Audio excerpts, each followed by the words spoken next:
Alright lads, welcome to the round 10 review for fantasy. Pretty solid score this week. We scored 2,290, so I'm really happy with that. Solid effort. Round 10 ranking of 227, so it's pretty good.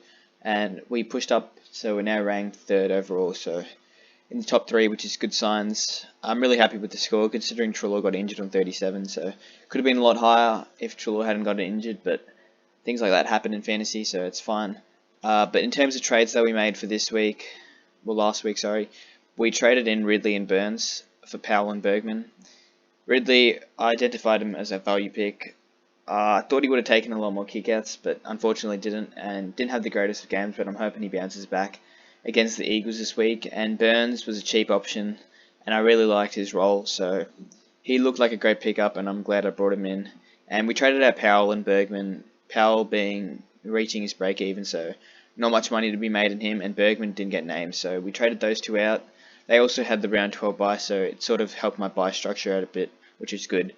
We traded them out, brought in Ridley and Burns. Really happy with those trades in the end. Could have been a bit better. Was considering Nick Newman throughout the week, but we decided to play it a bit safer and go Ridley, as lots of coaches went towards him, and Newman was sort of under the books. Not many people were talking about him, so we went Ridley. Lost a couple points and a bit of money going Ridley over Newman, but it's fine. Really solid score, like I said. Defense was pretty average this week. Laird, stock standard stuff from him. He scored a 117. Really happy with that. He's marking, he's tackling, and he's getting a lot of the pills, so it looks like a great pickup. Doherty playing the new wing role looks also really good. He's played there the last 2 weeks now, and his tackle numbers have been up, which is good. And he looks suited for the role, so I'm really happy with that, and his scoring's increased as well. So that's that. Pretty happy with Doherty's new role. Tom Stewart, 91. Pretty solid score. You expect 80 plus from Tom Stewart every week. He's not really got that ceiling that other defenders offer, but I think he's more of a consistent player that you can back in for an 80 every week. So I'll definitely take that. And Ridley, like I said, not a great score from him. Wasn't taking many kickouts. Looked to be dead throughout the game at times. Didn't really look for the marks. Was more playing key defensive. But I'll take a 77. Hopefully he bounces back against the Eagles this week. Obviously playing North Melbourne, the ball wasn't down there a lot, so don't blame him, but hopefully he does bounce back. Cumming, 67, not a great score. He's in my trade plans this week, although I'm not too sure what I'll be doing in terms of trades. But he's reached his break even. He's starting to drop down a bit in price. But I think he's still got the scoring that we can hold him there for up to his buy round at least. I think he is capable of scoring 80 to 90, so I do want to hold him. But we'll just have to wait and see. And Hall, to finish it off, was really good. 122. Amazing stuff from Aaron Hall. Looks much better pick than Jack Siebel at the moment. And he's looking really good, yeah. Kasitsi on the bench, 51. That's good. We can hold him throughout the buys, I think, and field him if we need to. And Highmore didn't get a gig, but I think he should come back into the lineup this week. Was the medical sub, so he was about to get on, but unfortunately didn't get a gig.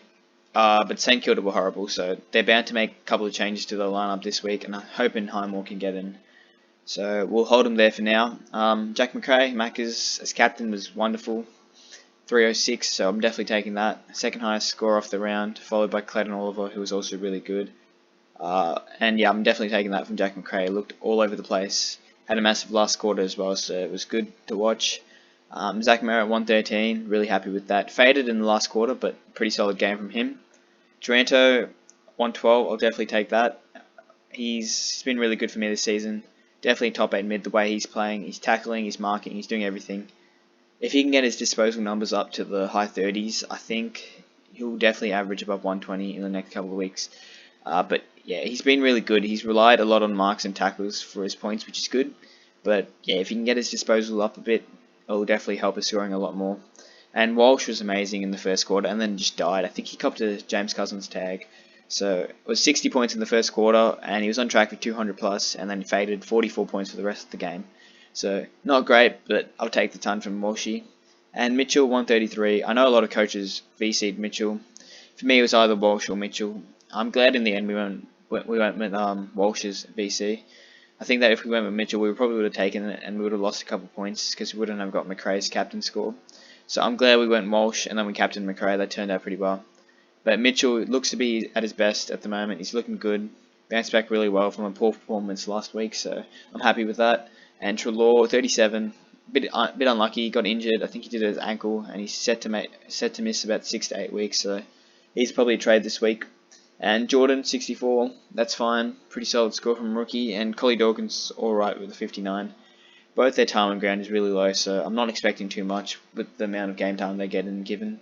And Burns, bit disappointed we fielded. We benched him with a 107, but it's fine. And Bruckman didn't get a gig, so Bruckman, Highmore, Meek, and I think it was McRae didn't play this week, so a bit unfortunate.